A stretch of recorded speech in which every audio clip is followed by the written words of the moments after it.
Hello my dear friends. आज का discussion, आज का टॉपिक एज यूजुअल अपने चैनल पे कोई बिना फालतू की बात नहीं होती, सीधा स्टार्ट आके ही एजुकेशन पे आ जाते हैं अपने।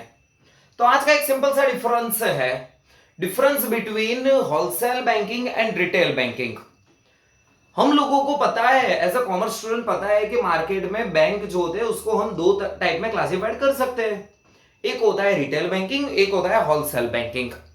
बट किसी किसी लोगों को पता नहीं होता है कि कौन सी बैंकिंग रिटेल है, कौन सी होलसेल बैंकिंग है। बट हम आज ये डिफरेंस जानेंगे कि किसको बोलते हैं होलसेल बैंकिंग, क्या वो काम करते हैं, किसको बोलते हैं रिटेल बैंकिंग और उसका अलग अलग वर्क क्या होता है। तो सबसे पहले किसको बोलते हैं हम वो जानेंगे। तो उसका एक बेसिक फीचर्स है टारगेट। अभी कोई भी बैंक है, कोई भी फॉर्म चल रही है या फिर कोई भी बिजनेस चल रहा है, ऑब्वियसली पैसे कमाने के लिए चलेगा। बट पैसे कमाने के लिए चाहिए कस्टमर। तो कस्टमर कैसे होंगे? अगर मेरी बैंक काम कर रही है एज अ रिटेल बैंकिंग, तो मैं इंडिविजुअल एक एक बंदे को अपना कस्टमर बनाऊंगा। सपोज मिस्टर एक्स मेरा कस्टमर है, mister Y, mister Z, mister A, mister B, मतलब इंडिविजुअल एक एक इंसान मेरा कस्टमर है। जब मैं बात कर रहा हूं इंडिविजुअल सेगमेंट में, तो मेरे लिए हो जाएगा वो रिटेल बैंकिंग वाला बैंक। बट अगर मैं एक्स को सिलेक्ट नहीं कर रहा, mister Y, mister Z, but मैं किसको टारगेट कर रहा हूं पता है? कॉर्पोरेट क्लाइंट, बड़े बड़े जो जाइंट लोग हैं ना उसको। For example A B C limited, मतलब मेरी क्लाइंट कौन होंगे? कंपनी होंगे। मैं अपने बैंक में किसका अकाउंट खुलवाऊंगा? कंपनी का अकाउंट खुलवाऊंगा, लोगों को टारगेट नहीं करूंगा। अबे यार, एक दो चार पांच लोगों को अगर मैं ला रहा हूं मेरी कंपनी में, तो उसको मैं बोलूंगा रिटेल बैंकिंग। बट मैं पूरी कंपनी को ऐसा क्लाइंट ला रहा हूं ना, तो उसको हम बोल देंगे होलसेल बैंकिंग। तो सिंपल सा पहला टॉपिक है, टारगेट किसको कर रहे हैं? रिटेल बैंकिंग टारगेट कर रहा है इंडिविजुअल सेगमेंट को, मतलब एक एक बंदे को टारगेट कर रहा है। बट होलसेल बैंकिंग की बात कर रहे हैं तो वो किसको टारगेट कर रहा है? कॉर्पोरेट क्लाइंट्स मिल रहे हैं उसको, सब ऑफिस है, सब बिजनेस है, कुछ प्रोफेशनल्स है, कंपनीज है, उन सबको अगर मैं क्लाइंट बना रहा हूं मेरी बैंक में, तो उसको हम बोल देंगे wholesale banking. Second one, business model कैसा रहेगा? तो ऑब्वियसली हमारे पास इंसान ज्यादा है, ह्यूमंस ज्यादा है। तो बिजनेस मॉडल की बात करें तो retail banking is a large business model, बहुत बड़ा बिजनेस मॉडल है। करोड़ों की संख्या में हमारे पास बिजनेस मॉडल अवेलेबल है, क्योंकि कस्टमर्स अवेलेबल है। बट जितने इंसान है उतनी कंपनीज अवेलेबल नहीं है, उतने फर्म्स अवेलेबल नहीं है। तो ये as compare to this, that means as compare to retail banking, wholesale banking is a smaller segment. ऐसा नहीं बोल देंगे कि बहुत तुच्छ है, छोटा है, ऐसा नहीं, बट स्मॉलर है as compare to retail banking. Then after approach क्या रहेगा?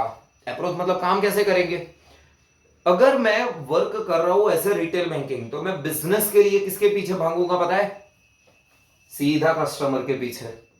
बट अगर मैं होलसेल बैंकिंग चला रहा हूं तो बिजनेस के लिए बिजनेस के पीछे भागूंगा।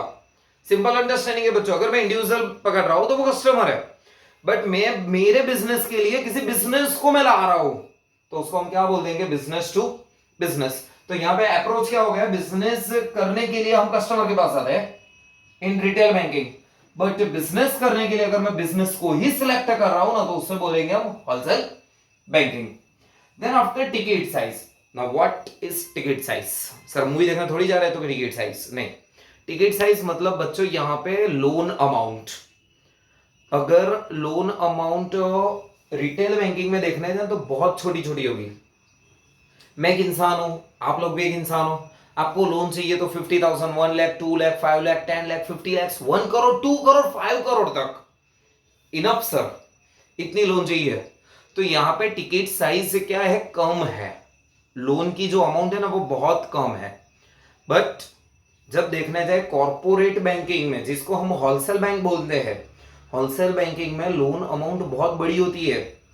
500 करोड़, 5,000 करोड़, 10,000 करोड़, ऐसी बल्क में जो लोग अमाउंट विड्रॉ करते हैं ना, वो कौन विड्रॉ करेगा? कौन सी बैंक प्रोवाइड करेगी ऐसी लोन? Obviously wholesale banking. तो ticket size that means loan amount देखने जाए तो स्मॉल रहेगी लोन अमाउंट रिटेल बैंकिंग में, और होलसेल बैंकिंग में लार्ज अमाउंट रहेगी, जो लोन की अमाउंट होगी वो। एक्सपेंसिव क्या होगा? Obviously retail banking more expensive. मैं अगर मेरी बैंक चला रहा हूं रिटेल बैंकिंग, तो मेरे पास लाखों करोड़ों कस्टमर है। उन करोड़ों कस्टमर को हैंडल करने के लिए मेरे को करोड़ों खर्चा करना पड़ेगा। बट दूसरी तरफ है मेरी होलसेल बैंकिंग, क्लाइंट बहुत कम है, उनको मैनेज करने के लिए खर्चा भी कम रहेगा डेफिनेटली। तो एक्सपेंसिव में बात करें तो मोर लेबरियस, बहुत ज्यादा ही इसमें खर्चा होता है। जब इसमें बात करें तो लेस एक्सपेंसिव है as compare to this.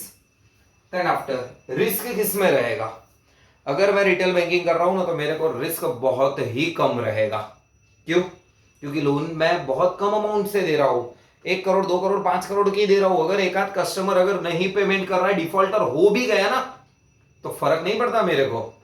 But दूसरी तरफ कॉर्पोरेट कंपनीज है, 2 कंपनीज को मैंने, एक कंपनी को 5000 करोड़, दूसरी कंपनी को भी 5000 करोड़ दे दिया है लोन, और उसमें से एक कंपनी बोल दी है सर जो उखाड़ना है उखाड़ लो, अपना लोन पेमेंट नहीं करने वाले। तो 5000 करोड़ का रिस्क है यहां पे कस्टमर बेस ज्यादा है ना, तो वाइड स्प्रेड रिस्क ऑटोमेटिकली लो हो जाता है इसमें रिटेल बैंकिंग में। बट हाई होगा रिस्क, क्यों? क्योंकि टिकट साइज ही बड़ी है, तो वहां पे रिस्क डाइवर्सिफाइड नहीं हो रहा। And at last NPA, non performing asset. अगर कोई बंदा 3 महीने से अपनी ईएमआई पेमेंट नहीं कर रहा, तो वो एनपीए में चला जाएगा, नॉन परफॉर्मिंग असेट में। तो अगर कोई 1 2 5 10 20 50 लोग अगर एनपीए हो भी रहे ना, तो इफेक्ट नहीं हो रहा, ज्यादा होगा effect but less effect, impact बहुत कम इंपैक्ट होगा।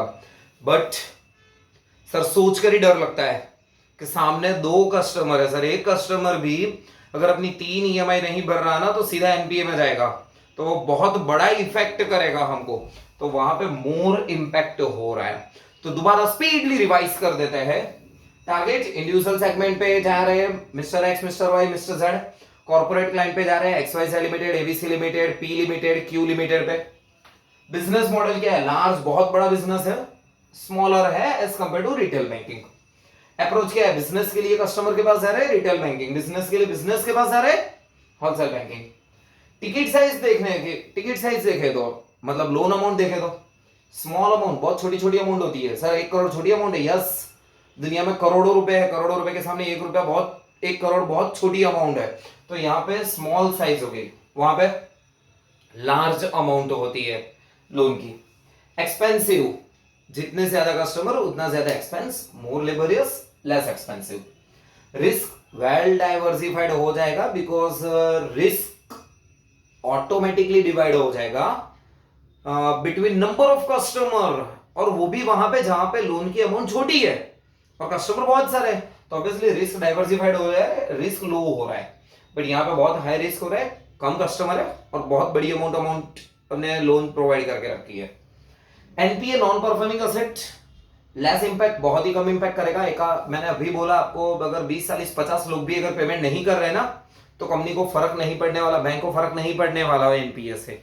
बट यहाँ पे मोर इंपैक्ट, बैंक को बहुत ही इंपैक्ट करेगा अगर कोई कस्टमर पेमेंट नहीं कर रहा। यस, ये जो यहाँ पे मैंने डिफरेंस लिखा, इट डजंट मीन कि 1 2 3 4 5 6 7 से 7 पॉइंट है। अगर आपके माइंड में कुछ और पॉइंट्स भी अगर क्रिएट हो रहे हैं, तो आप नीचे कमेंट सेक्शन में लिख सकते हो, बच्चे लोग पढ़ेंगे और उसके आपको इजीली आप भी अपना नॉलेज एनहांस कर पाओगे। तो फिर भी अगर इसके रिगार्डिंग कुछ डाउट्स है, नहीं होंगे, बट अगर गलती से भी है अगर डाउट, तो आप नीचे कमेंट सेक्शन में लिख सकते हो। Okay, all the best.